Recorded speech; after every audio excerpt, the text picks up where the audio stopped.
Hello everyone. Last video में हमने plasmid के बारे में बात की थी, जिसमें हमने 3 डिफरेंट टाइप ऑफ प्लाज्मेट पढ़े थे। The first one is the F plasmid, जो सबसे ज़्यादा मेन था, जो फर्टिलिटी को मेंटेन करता है। दूसरा था टीआईपी प्लाज्मेट या फिर TI plasmid, that is tumour inducing plasmid, जो ट्यूमर कोज कर रहा था प्लांट्स के अंदर, जिसको हमने नेचुरल जेनेटिक इंजीनियर भी बोला था। और एक जो तीसरा टाइप था that is R plasmid, that is resistance plasmid, जिसमें हमने बोला था कि वो रेजिस्टेंस प्रोवाइड करने के लिए हेल्पफुल होगा। जिस भी ड्रग्स के लिए उसमें प्लाज्मेट प्रेजेंट होगा, उसके ऊपर उस एंटीबायोटिक का, उस ड्रग्स का कोई भी इफेक्ट नहीं होगा। ऐसा हमने लास्ट वीडियो में पढ़ लिया था। जो नेक्स्ट हमारा प्लाज्मेट का टाइप है दैट इज कोल प्लाज्मेट, या फिर कोल फैक्टर भी आपको मिल सकते हैं। जो कोल प्लाज्मेट है, it's full name is the colicin factor या फिर कोलिसिन प्लाज्मेट। ठीक, तो this one is the col या फिर कोलिसिन प्लाज्मेट। ये क्या है? एक्स्ट्रा क्रोमोसोमल जेनेटिक एलिमेंट है। It is also a extra chromosomal genetic material, यानी कि ये भी न्यूक्लियोइड के बाहर की तरफ प्रेजेंट होगा। ठीक है, ये एक टॉक्सिक प्रोवाइड करता है। इट प्रोड्यूस ए टॉक्सिक, एक टॉक्सिक सब्सटेंस प्रोड्यूस करते हैं। That's name is colicin. और इसका जो मोस्ट कॉमनली नेम है, जो कंपटीशन एग्जाम में बहुत बार पूछा जाता है, that is the bacteriocin. It's most famous name is the bacteriocin. ठीक है, अगर हम इस टॉक्सिक के नेचर की बात करें तो this one is the polypeptide in nature. तो this toxic is polypeptide in nature. Polypeptide जिसके अंदर अमीनो एसिड के नंबर मोर देन 50 हो, दैट इज द पॉलीपेप्टाइड कहलाएगा। अगर उससे कम हो तो सिंपल पेप्टाइड कहलाता है। ठीक है, तो ये बैक्टीरिया को किल करने के लिए काम में आ रहा है, तो behave as the antibiotics, behave as antibiotics, antibiotics की तरह ये बिहेव करते हैं। फर्स्टली किसमें रिपोर्ट किया गया था? Firstly reported in the E coli bacteria. Firstly reported in E coli bacteria. E coli bacteria में पहली बार देखा गया है। और ये बैक्टीरिया क्या करता है? जैसे मान लो ये एक बैक्टीरिया है, उसके अंदर ये टॉक्सिक बनने लग रहा है और ये अपने बॉडी से बाहर सिक्रेट भी करेगा। ठीक है, और जो दूसरा बैक्टीरिया है जिसके अंदर ये प्रोड्यूस नहीं हो रहा है, तो ये जो हार्मफुल केमिकल था कोलिसिन या फिर बैक्टीरियोसिन, वो इस बैक्टीरिया के ऊपर इफेक्ट करेगा और इस सेंसिटिव स्ट्रेन की क्या करवा देगा? डेथ करवा देगा। ठीक है, तो कोलिसिन या फिर bacteriocin kill the other sensitive strain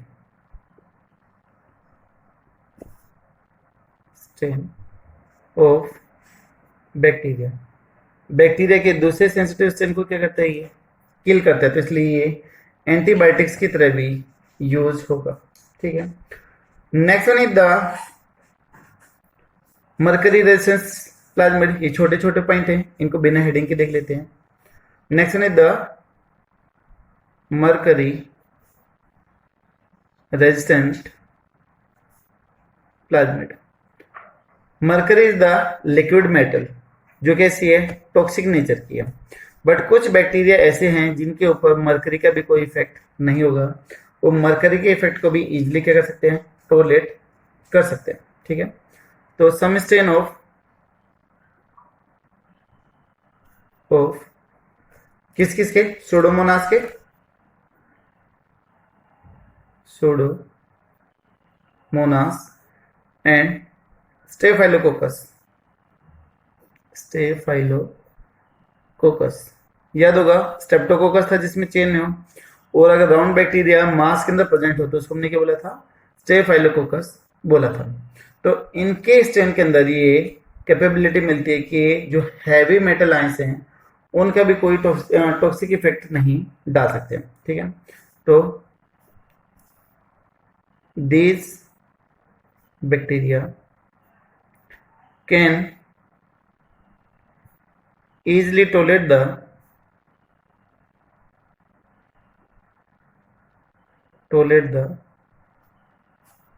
toxic effect of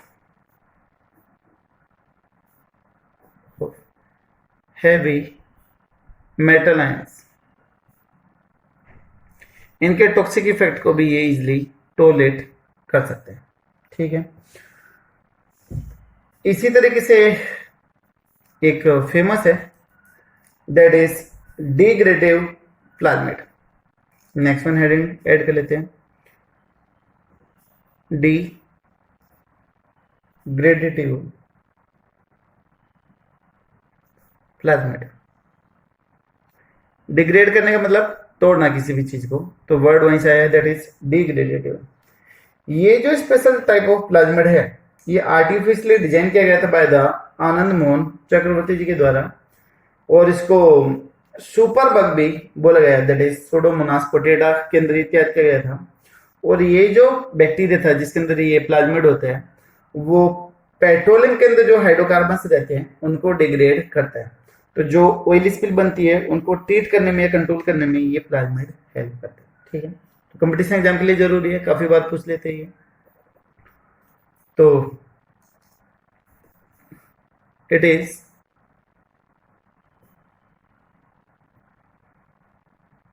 artificial and special type of plasmid and special type of plasmid which is designed by या फिर created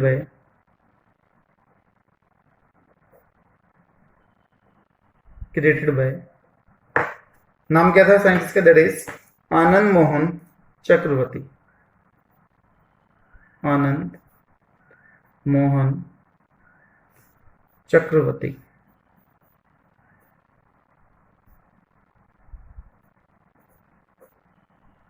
ठीक है। आनंद मोहन चक्रवर्ती जी ने इनको डिजाइन किया था।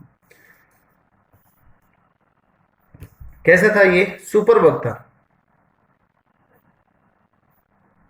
सुपर बग था जो किस बैक्टीरिया के मॉडिफाइड करके बनाया गया था, तो सुपर बग बनाया गया by the modification of Pseudomonas putida.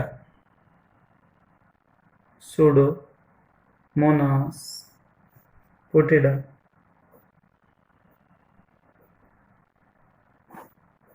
ठीक है। और ये जो प्लाज्मिड बनाया गया था उसके अंदर 4 अलग अलग तरह के प्लाज्मिड को ऐड किया गया, और ये एक बैक्टीरिया, ये एक सुपर बग बनाया गया, ठीक है। तो plasmid of 4 different bacteria were added.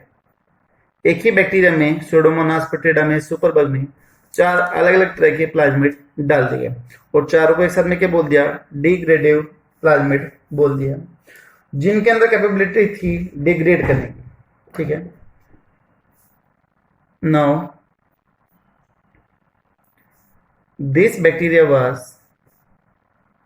Super bug बोल दे, सुपर बग या फिर bacteria was capable to degrade the hydrocarbons of petroleum, to degrade the hydrocarbons of petroleum. Petrol के अंदर जो हाइड्रोकार्बन्स होते हैं उनको डिग्रेड करने के लिए क्या था, हेल्पफुल था। पेट्रोल के अंदर कौन कौन से हाइड्रोकार्बन्स मिलते हैं, तो नाम है कैम्फर, दूसरा है xylene, third one is the naphthalene and last one is the octane. Hydrocarbons जो हाइड्रोजन और कार्बन की चेन होती है उनको हम हाइड्रोकार्बन्स बोलते हैं, ठीक है। तो ये जो सुपर बग था, ये जो सूडोमोनास पोटैटा था, ये ऑयल स्पिल को कंट्रोल करने के लिए यूज में लिया गया। जैसे मान लो ओशन है, समुद्र वगैरह है, वहां से बड़े बड़े कंटेनर, जहाज, पेट्रोल वगैरह लेके आ रहे हैं, गलती से वो लीक हो गए तो पूरे पानी के ऊपर एक लेयर बन जाती है ऑयल की, जिसको आप ऑयल स्पिल बोलते हो। अब ऑयल स्पिल से होगा क्या कि जो बाहर की ऑक्सीजन है वो अंदर नहीं जा पा रही है, तो वहां पर सफोनिकेशन कंडीशन क्रिएट हो गई, या फिर हम बोलते कि अनएरोबिक कंडीशन क्रिएट हो गई, जिसकी वजह से एक्वेटिक एनिमल्स की क्या हो जाएगी, डेथ हो जाएगी। दूसरा जो एक्वेटिक बर्ड्स हैं यहाँ पर, उनके विंग्स काफी ज्यादा स्लिपरी हो जाते हैं, तो स्लिपरी होने की वजह से वो प्रॉपरली फ्लाई नहीं कर पाते, तो जिसकी वजह से इनकी भी डेथ हो जाती है। तो बिल्कुल निकाला कैसे जाए, ऑयल स्पिल को कैसे कंट्रोल में किया जाए, तो जहां पर भी ऑयल स्पिल है उसके ऊपर हम सूडोमोनास पोटैटा का जो बैक्टीरिया का पैकेट है वो ओपन कर देंगे कई, तो वो बैक्टीरिया जो सूडोमोनास पोटैटा है वो ऑयल स्पिल के ऊपर क्या हो जाएगा, स्प्रेड हो जाएगा। एक तरीके से अभी बैक्टीरिया को खाना मिल गया, वो इस पेट्रोल को एज ए फूड की तरह क्या करेंगे, यूज लेंगे और लगातार इसको डिग्रेड करना स्टार्ट कर देंगे। With in few days now water bodies will again B normal. फिर से कैसे जाए, बिल्कुल नॉर्मल या फिर क्लियर हो जाएगी। तो यहाँ पर सूडोमोनास पोटैटा को पोल्यूशन कंट्रोल करने के लिए यूज किया गया। जब कभी भी माइक्रोब्स को यूज करा जाए पोल्यूशन को कंट्रोल करने के लिए, तो उनके लिए एक टर्म यूज करते हैं, that is the bio remediation. ठीक है, कौन सी टर्म आएगी, that is bio remediation. Remedy एक वर्ड है इंग्लिश का जिसका मतलब होता है उपचार या फिर इलाज, तो यहाँ पर वही टर्म आ गई, दैट इज बायो रेमेडिएशन।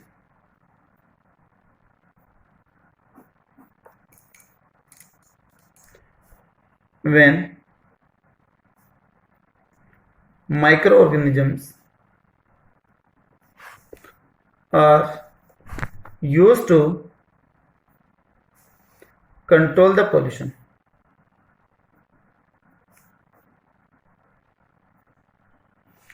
तो वो प्रोसेस क्या कहलाएगा, दैट इज बायो रेमेडिएशन कहलाएगा।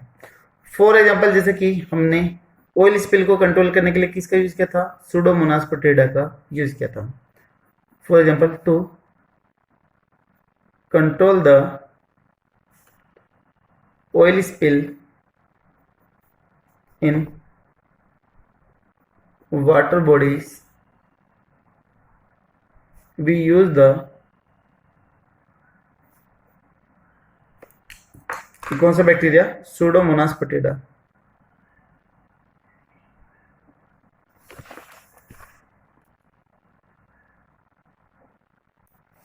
सूडोमोनास पोटैटा का हमने यूज किया था, तो वो प्रोसेस क्या कहलाएगा, आपका बायो रेमेडिएशन कहलाएगा। ठीक है, लास्ट वन हम आ जाते हैं, that is cryptic plasmid. Last one type हमारा हो गया था, 5 टाइप हो गया था, ये 6 टाइप में, that is cryptic plasmid. Crypt word जहां पर आता है, that's mean the hidden condition. तब कोई भी चीज जो क्लियर ना हो, छुपी हुई हो, तो उसके लिए हम क्रिप्ट वर्ड यूज करते हैं। आपने सुना होगा क्रिप्ट ऑर्किडिज्म कंडीशन, जिन एनिमल्स के अंदर टेस्टिस बाहर से विजिबल नहीं होती है, बॉडी के अंदर रहती है, उनको हम क्रिप्ट ऑर्किडिज्म बोलते हैं।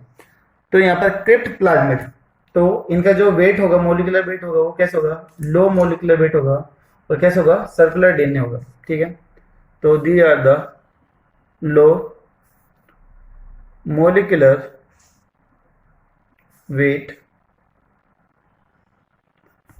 Circular DNA, low molecular weight circular DNA, जो बहुत सारे बैक्टीरिया में रिपोर्ट करे गए हैं, बट इनका कोई भी बायोलॉजिकल फंक्शन अभी तक भी नहीं पता चला है। ठीक है, but till now there is no idea about their biological function। तो हमें उनके काम के बारे में नहीं पता है, उनकी प्रॉपर्टी अभी भी छुपी हुई है, तो इसलिए हमने यहाँ पर वर्ड यूज कर दिया दैट इज क्रिप्ट। और करवा कौन रहा है, प्लाज्मिड करवा रहा है, तो these are the cryptic plasmid कहलाएंगे। और प्लाज्मिड की क्या क्या प्रॉपर्टी है, आजकल जेनेटिक इंजीनियरिंग में, बायोटेक में प्लाज्मिड का बहुत ज्यादा यूज होता है। ठीक है, तो plasmid is highly significant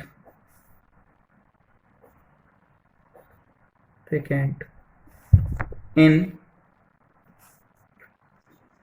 genetic engineering, where they behave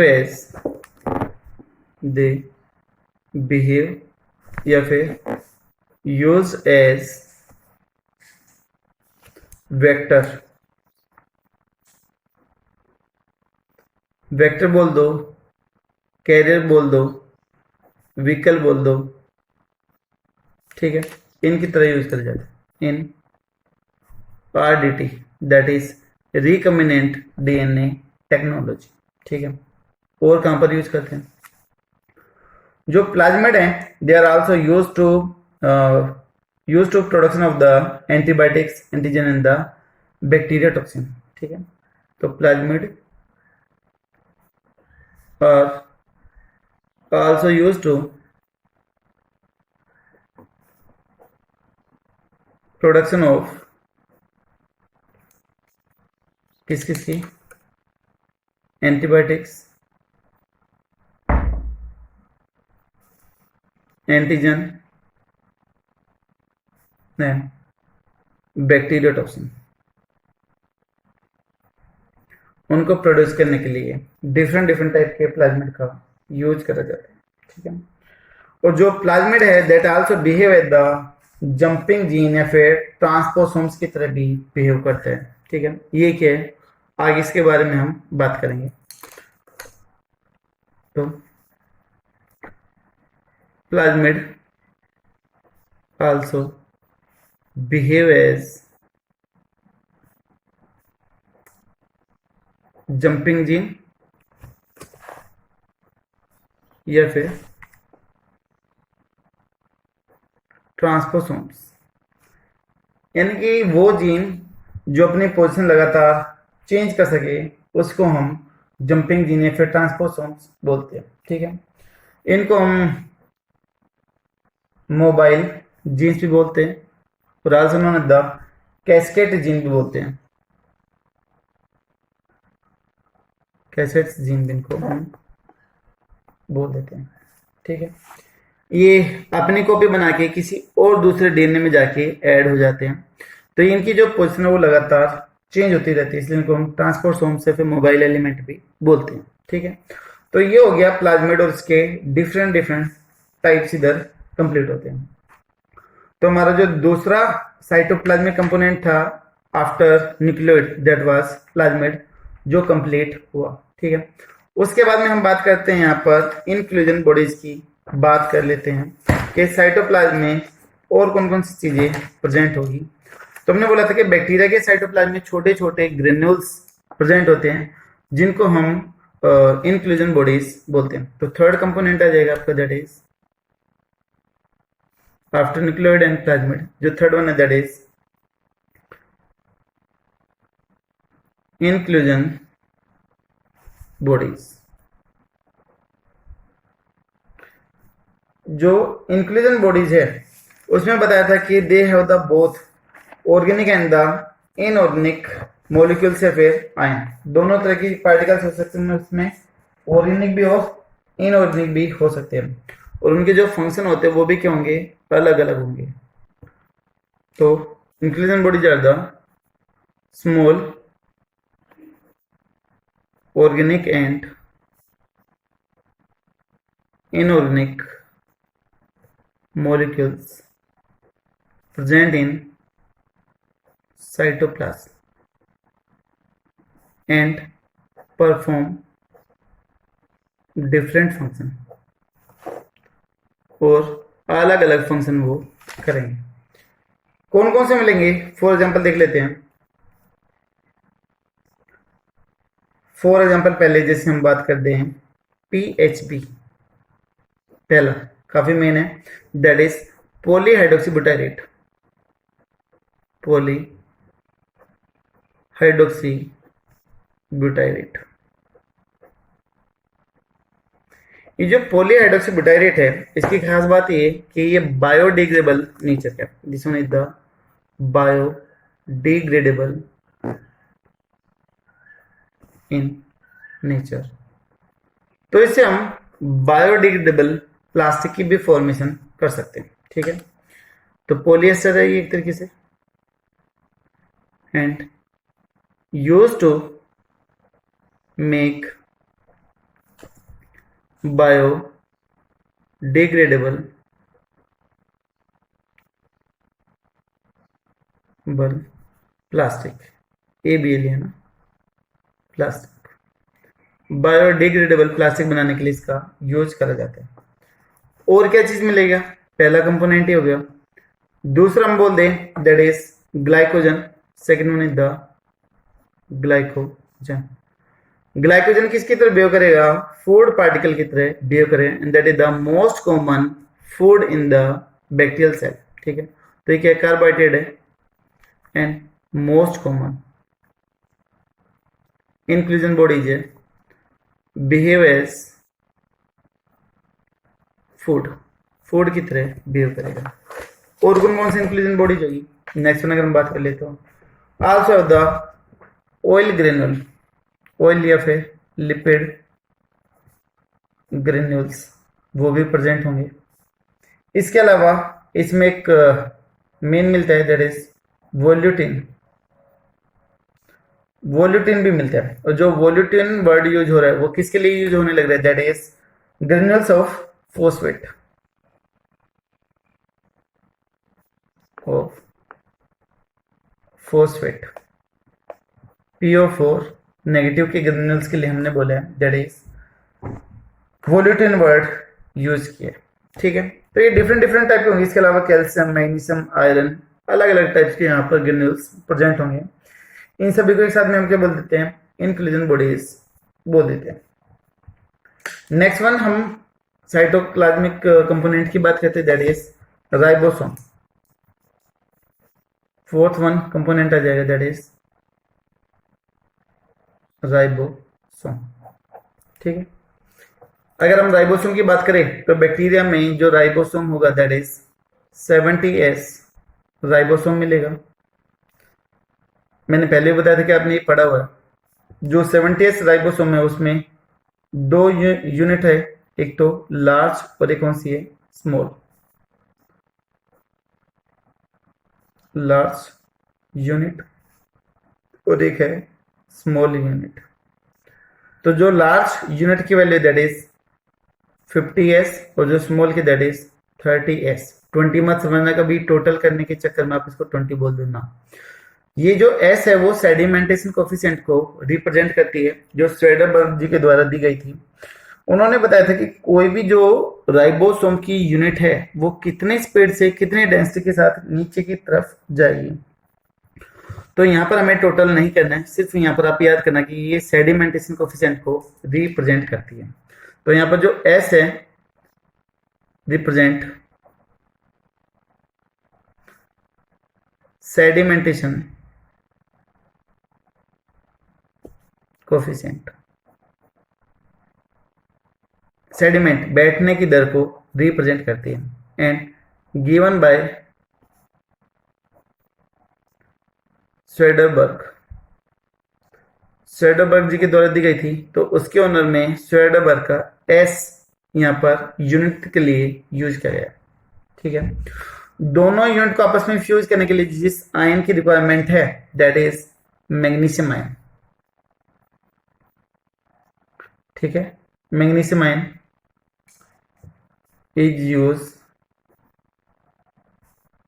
is used to bind the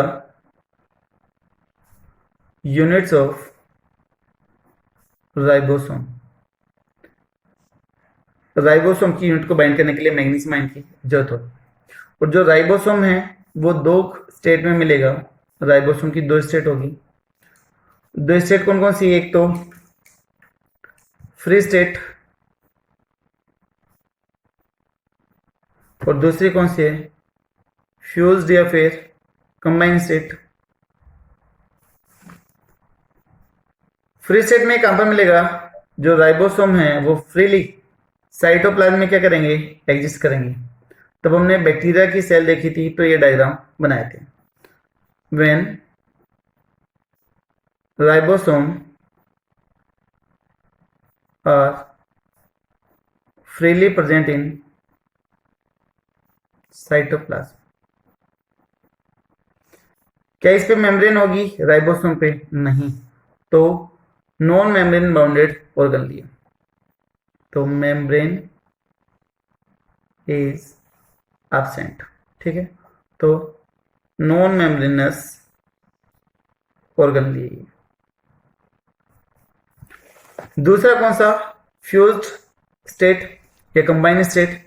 हमने पढ़ा था कि mRNA था, मैसेंजर आरएनए जो डीएनए से बना था। इसके ऊपर राइबोसोम अटैच हो जाते हैं। नंबर बताए थे कि 4 to 6 या 8 तक हो सकते हैं। तो ये बहुत सारे राइबोसोम यहाँ पर अटैच हो गए। ठीक है, राइबोसोम अटैच हो गई एक mRNA के ऊपर। तो mRNA प्लस में राइबोसोम का जो कॉम्बिनेशन है that is the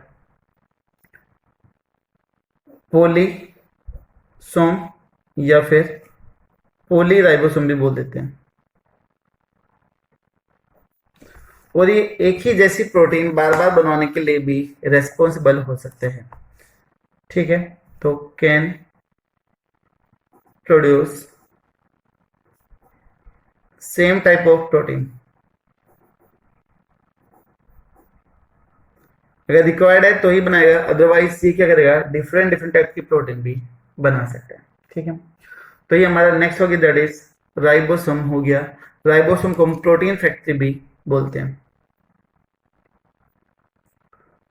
ribosome also known as protein factory. Eukaryotic cell में राइबोसोम की फॉर्मेशन कहां पर होती है? न्यूक्लियोलस में। बट यहां पर तो न्यूक्लियोलस होगा ही नहीं, तो यहां पर फॉर्मेशन कहां पर होगी? साइटोप्लाज्म के अंदर ही होगी। ठीक है, तो form in the cytoplasm. Cytoplasm के अंदर ये बनेंगे। ठीक है, तो ये नेक्स्ट कंपोनेंट हुआ हमारा दैट इज राइबोसोम। तो ये थे बैक्टीरिया के साइटोप्लाज्मिक मेन कंपोनेंट। इसके अलावा जैसे कि फोटोसिंथेसिस करने वाले पिगमेंट हैं वो भी हो सकते हैं। यहाँ पर जो साइटोस्केलेटन होगा वो यहाँ पर एब्सेंट होगा। ठीक है, तो internal structure complete. Next video में हम बात करेंगे अबाउट द फ्लैजिला, फिम्ब्री और पिलाई वगैरह की बात करेंगे। ठीक है, जो काफी इंपॉर्टेंट है, उसके मूवमेंट वगैरह की रिगार्डिंग बात करेंगे। तो ये थी आज की class. Thank you so much.